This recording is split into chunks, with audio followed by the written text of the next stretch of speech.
Les enfants du rêve, une histoire du kibbutz, série d'émissions proposée par RCJ, présentée par Rudy Berman, avec David Katarivas, en collaboration avec Michal Gantz. Bonjour, aujourd'hui cette émission sera consacrée à l'essor du mouvement kibboutzik, le temps des pionniers. Nous nous sommes penchés dans notre dernière émission sur les premiers balbutiements du kibbutz, dont nous avons vu qu'ils avaient été générés à la fois par des idéaux divers, le socialisme, la volonté de retour à la terre, et par l'enchaînement de causes pratiques, économiques et sociales.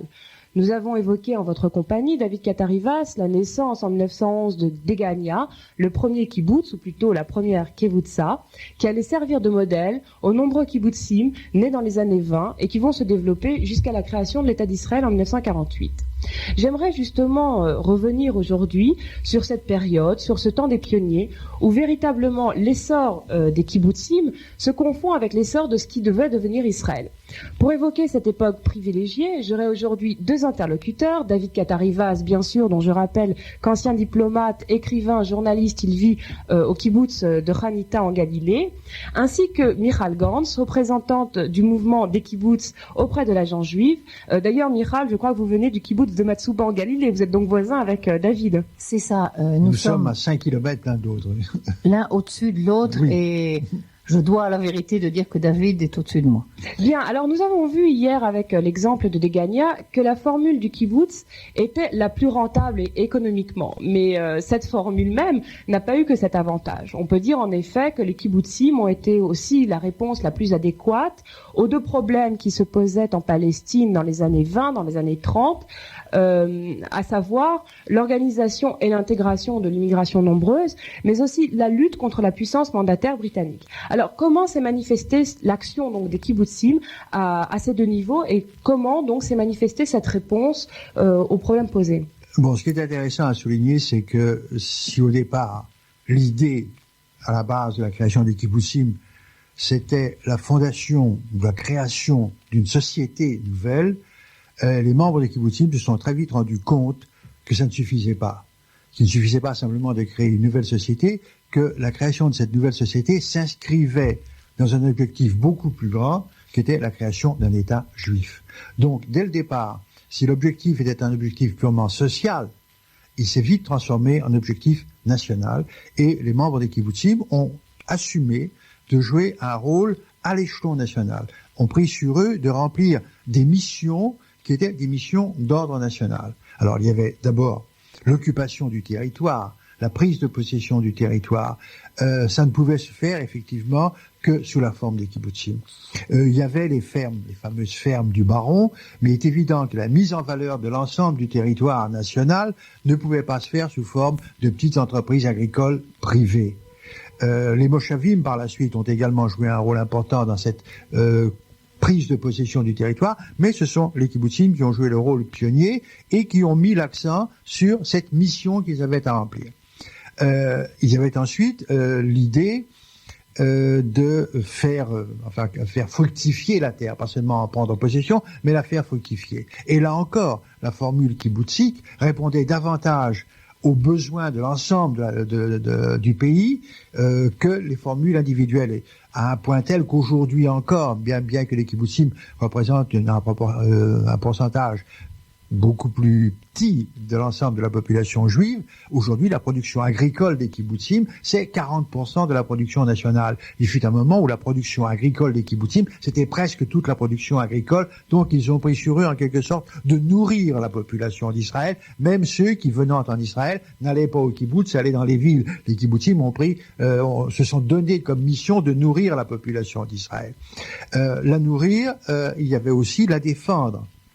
Et les kibbutzim ont pris encore sur eux comme mission l'organisation des moyens de défense de la population. D'abord la défense de chaque kibbutz, mais ensuite la défense de l'ensemble du yishuv, de l'ensemble de la communauté juive de Palestine. Et c'est dans les kibbutzim qu'on a fabriqué les pièces détachées de la Sten qui devaient équiper l'armée clandestine d'Israël. C'est dans les kibbutzim que se sont faits les camps d'entraînement de la Haganah clandestine. Je crois qu'à Hanita d'ailleurs... Hanita est un des kibbutzim qui comme toute la série des kibbutzim de Homa ou Migdal, c'est-à-dire tours et enceintes qui se sont créés à des points stratégiques. Ils ne se sont pas créés n'importe où, n'importe comment. Ils se sont créés suivant un plan bien précis. Hanita a été voulu par Ben Gurion pour assurer le contrôle de la Galilée occidentale et a joué son rôle 10 ans plus tard. Hanita a été créé en 38. En 48, Hanita, par son existence et par le fait que sur le modèle de Hanita, Matsuba et Elon sont venus se joindre, Israël a pu conserver la Galilée occidentale. En fait, les kibbutzim ont pris sur eux, j'allais dire, de tracer la carte de l'État d'Israël. Alors, vous avez fait allusion au mouvement Tour et Enceinte. Concrètement, comment ça se manifestait? Enfin, comment ça se passait? Bon, à un moment où l'autorité mandataire interdisait la création de kibbutzim, le mouvement kibbutzim a pris sur lui de créer des kibbutzim. C'est-à-dire sur un terrain acquis par le Fonds national juif, des pionniers sont venus s'installer clandestinement, dressant une tour et une barrière pour mettre les Anglais devant le fait accompli. Et il y a eu comme ça des dizaines de kibbutzim qui ont été créés dans les endroits les plus sensibles, là où l'on voulait vraiment assurer la présence d'Israël, où on voulait assurer une présence définitive d'Israël, que les droits des Juifs sur ces régions ne puissent pas être remis en cause. Alors je crois que ce qui est important, c'était cela, assumer des missions nationales et pas simplement se contenter de créer une petite société reposant sur un idéal magnifique de liberté, d'égalité et de fraternité, mais aller plus loin et jouer un rôle national. Alors vous avez parlé justement, vous venez de parler du mouvement de défense. Alors pour ce qui est de l'immigration, qui à l'époque quand même était assez importante, les flux migratoires qui arrivaient en Israël, enfin du moins en Palestine, quel rôle a pu jouer le kibbutz? Bon, les kibbutzim ont joué un rôle important à ce moment-là dans l'intégration des immigrants, parce que la plupart des immigrants qui venaient à l'époque arrivaient avec un idéal. Savaient pourquoi ils venaient en Israël. Ils venaient pour vivre d'une manière tout à fait différente de celle dont ils vivaient dans la Gola. Rejetant toutes les formes de vie de la Gola, toutes les valeurs de la Gola, ils voulaient autre chose et le kibbutz leur offrait cette autre chose. Ça n'empêchait pas un certain nombre de gens de venir quand même et de s'installer, de créer des villes ou de créer des villages autres que le kibbutz, mais le kibbutz pouvait à ce moment-là effectivement intégrer les pionniers qui arrivaient dans le pays.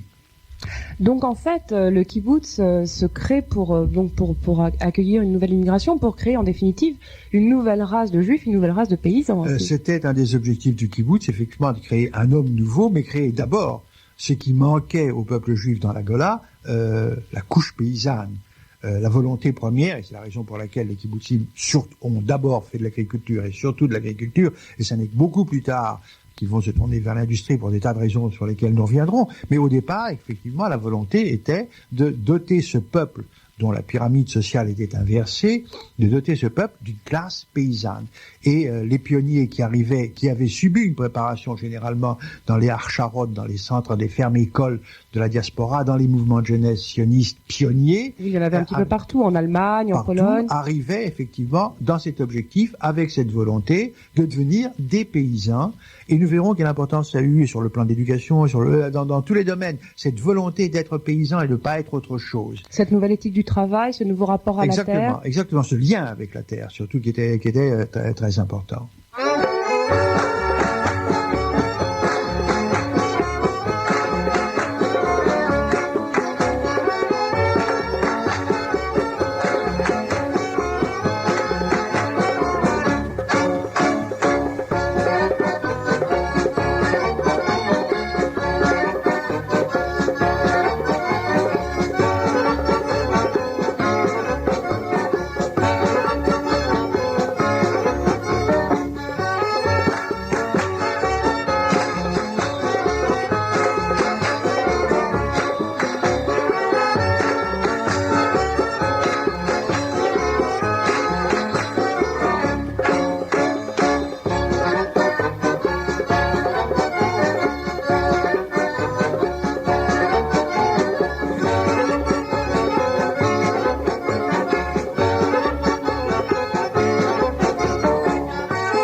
Alors, nous venons de voir que le kibbutz représente en définitive l'avant-garde du Yishuv, qu'il a vraiment des missions nationales très importantes. Mais j'aimerais revenir avec vous, Michal, sur l'évolution proprement des kibbutzim.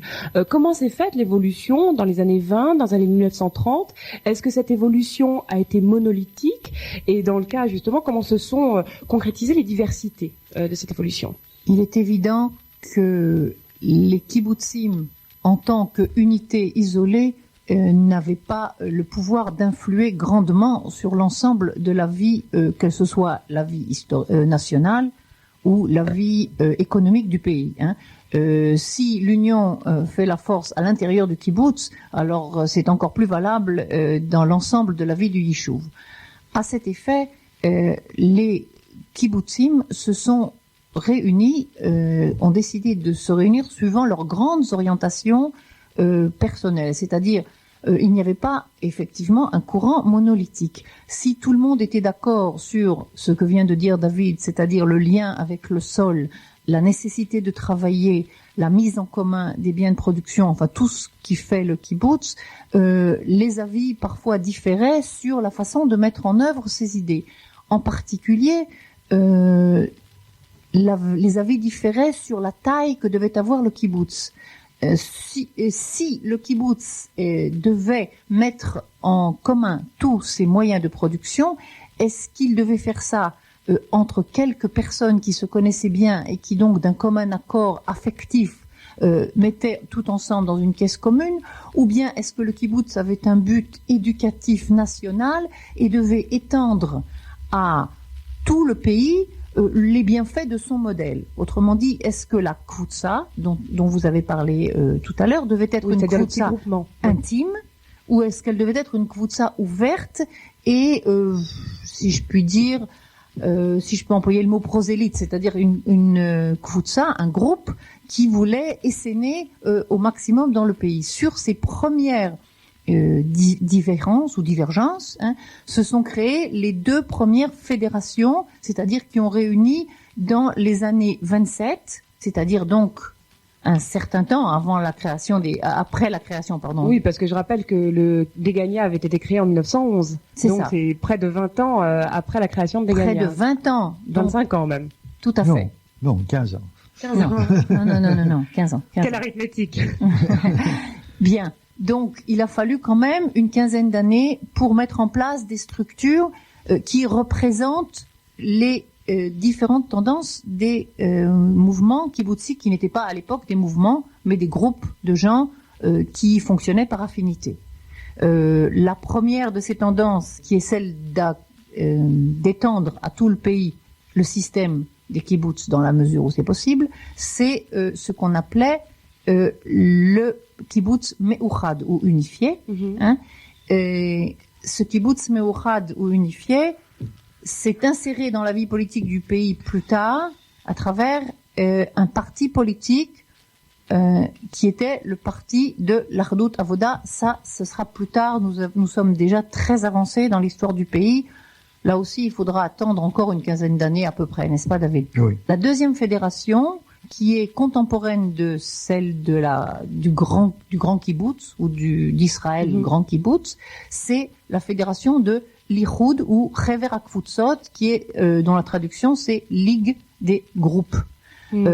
Contrairement à la première, elle voit l'avenir du kibbutz dans le groupe, la kvutsa intime, c'est-à-dire elle ne pense pas que les idéaux communs puissent être réalisés autrement que par un petit groupe de gens qui se connaissent très bien et qui ont ensemble à cœur de créer cet avenir. Et ça fait à peu près combien par rapport aux autres kibbutz? C'est-à-dire les gros kibbutz, ça représente combien de personnes à peu près? Il faut vous dire qu'à l'époque, ça représentait très peu de gens. La différence était entre même pas une centaine de personnes et quelques dizaines. Oui. Il ne s'agissait pas de différence entre New York et une ville et une ferme du Texas. Très bien.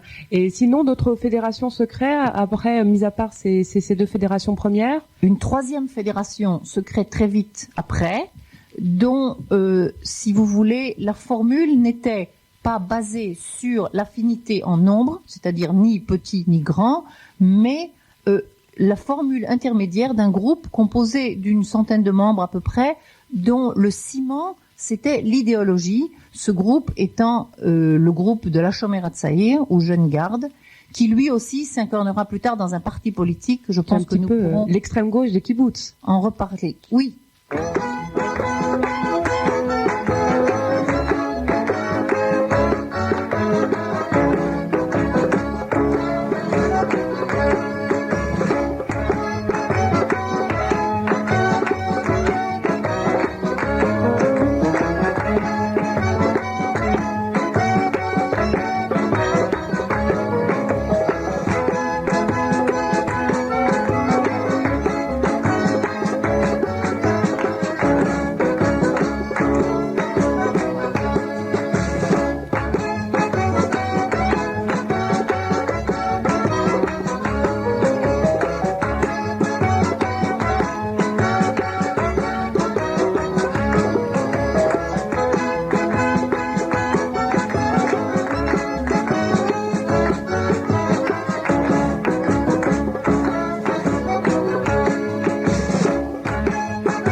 D'évoquer les trois fédérations, les trois grandes fédérations. Donc je rappelle les petites kibbutzot, enfin ceux qui sont pour un kibbutz intime, ceux qui sont plutôt les kibbutz, enfin la fédération Améouchad, qui sont plutôt pour les grands kibbutz, ceux qui sont plutôt de gauche comme la kibbutz Artsi, donc de la Shomer HaTzaïr. Alors Michel Gantz, il n'y a pas de kibbutz religieux, enfin de fédération de kibbutz religieux? Oui, alors ça c'est un des côtés les plus intéressants et les plus curieux, c'est qu'il y a effectivement une fédération des kibbutz religieux, en tant fédération, qu'il y a déjà dans le kibbutz religieux plusieurs options, et que ces kibbutz religieux ne sont pas nécessalement socialistes. Ils aiment la forme collective, ouais. Mais évidemment avec tout ce que donne l'observation des mitzvot en Israël. Bon, il faut dire qu'il n'y a pas d'opposition dans le judaïsme entre la forme socialiste du kibbutz et la pratique de la religion. C'est pas comme les socialistes et les cléricaux qui s'affrontent ailleurs, l'instituteur socialiste et le curé. Non, on peut être parfaitement socialiste et parfaitement religieux. Il n'y a pas d'opposition. Enfin, ça, nous le verrons justement dans notre émission consacrée à la culture. Alors, David Katarivas, on vient d'évoquer ces 4 fédérations, enfin plutôt là, ces 3 fédérations, dont on a vu justement qu'elles représentaient un petit peu tous les kibbutzim. Alors, est-ce que ces fédérations n'ont pas été le meilleur moyen pour les kibbutzim de participer à l'embryon, même de diriger l'embryon de vie politique qui existait alors en Palestine? Non, elles ont certainement permis aux membres des kibbutzim et aux kibbutzim de participer à la vie politique. Bon, chacun des membres du kibbutz pouvait voter lors d'élections pour le congrès sioniste ou pour la centrale syndicale ou pour autre chose, mais il est évident que c'est en tant que fédération et en s'identifiant avec les partis politiques que les kibbutzim ont pu jouer un rôle important. Il est évident aussi que toutes ces fédérations se sont identifiées aux différents partis socialistes israéliens. Je dis bien aux différents parce que c'est au pluriel, parce qu'il y a toujours eu plusieurs partis socialistes en Israël. Nous avons toujours eu, comme dans bien d'autres pays, des scissions au sein du parti socialiste, d'où sont nés des partis socialistes unifiés, parce qu'à chaque fois qu'un parti socialiste se scinde, il naît un parti socialiste unifié.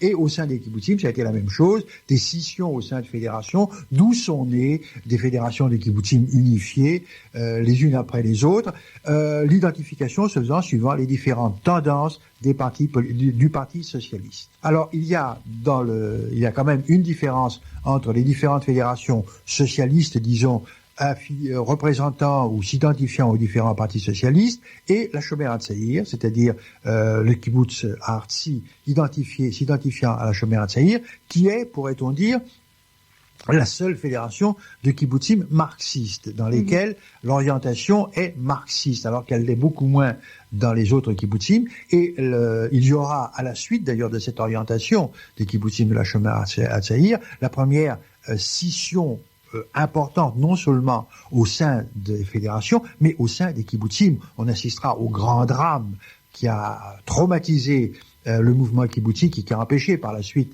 le renouvellement disons, de dissensions de ce genre, kibbutz, un kibbutz coupé en deux, parce qu'une partie des gens étaient d'orientation marxiste, et orientation marxiste à l'époque, ça signifiait orientation vers Moscou, et d'autres qui refusaient cette orientation vers Moscou. On a vu des kibbutzim dans lesquels des familles se sont coupées en deux, des kibbutzim se sont coupés à deux. On a tout partagé, on a compté les vaches, on a partagé en deux, on a compté le nombre de couverts à la cuisine, on a partagé en deux. Et vous avez, il y a eu pendant longtemps, il y en a encore d'ailleurs, des kibbutzim portant le même nom, mais il y en avait un qui était le kibbutz Meuchad et l'autre qui était le kibbutz dans son origine première, parce que le nouveau représentait la nouvelle tendance qui s'était finalement écartée de la ligne originale de la fédération. Mais quand s'est produite cette scission, elle s'est produite quand même après 1948, je crois. Non, oui, après 48. Oui. Elle s'est produite dans les années 50. Elle s'est produite au moment où la vie politique avait une importance telle que l'identification à un parti politique orienté, par exemple, vers l'Union soviétique était effectivement quelque chose de très grave et de très important pour certains membres des kibbutzim.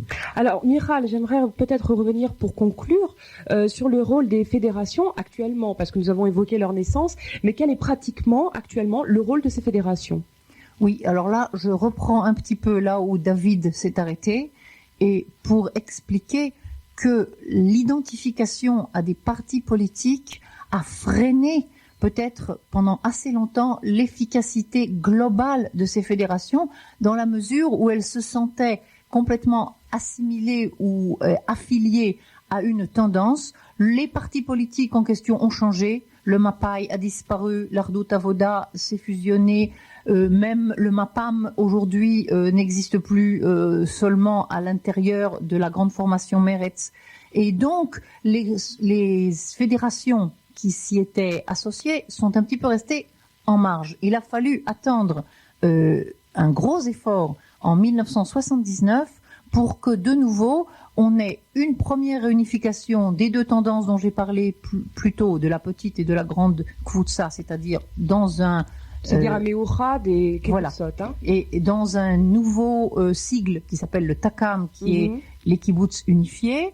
Et on parle maintenant d'ailleurs en Israël de ce que le kibbutz Artzi, c'est-à-dire la Shomer Hatzair, dans un avenir qui est toujours à déterminer, rentre lui aussi dans le giron d'une nouvelle fédération qui regroupe éventuellement tous les mouvements kibbutziques. Bon, cela n'est possible d'ailleurs que parce que l'aspect politique de l'activité des fédérations est beaucoup moins important qu'autrefois, et parce que les différences de mode de vie dans les kibbutzim d'extrême gauche, la Shomer Hatzair, ou les kibbutzim religieux est pratiquement inexistante. On vit exactement de la même manière, et l'idéologie purement politique a beaucoup moins d'importance. Oui, mais je reviens à ma question précédente. Quel est le rôle pratique de ces fédérations?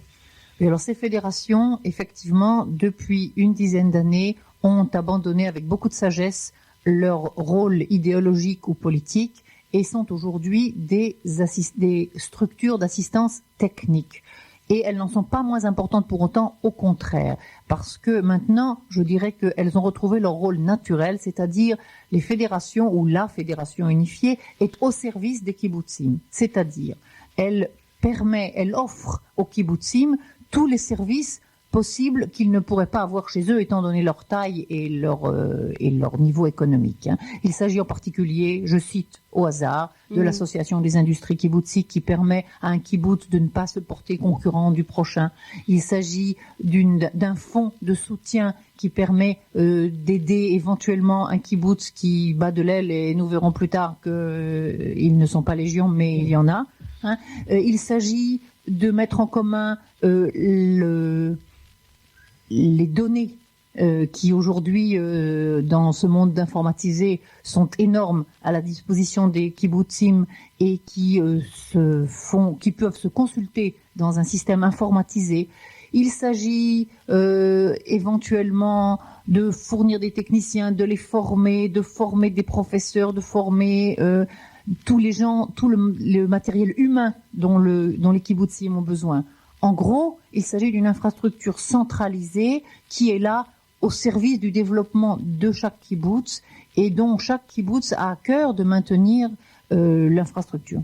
Alors demain, nous nous intéresserons à grands principes qui constituent l'essence même du kibbutz, les principes fondamentaux du kibbutz, dans notre prochaine émission.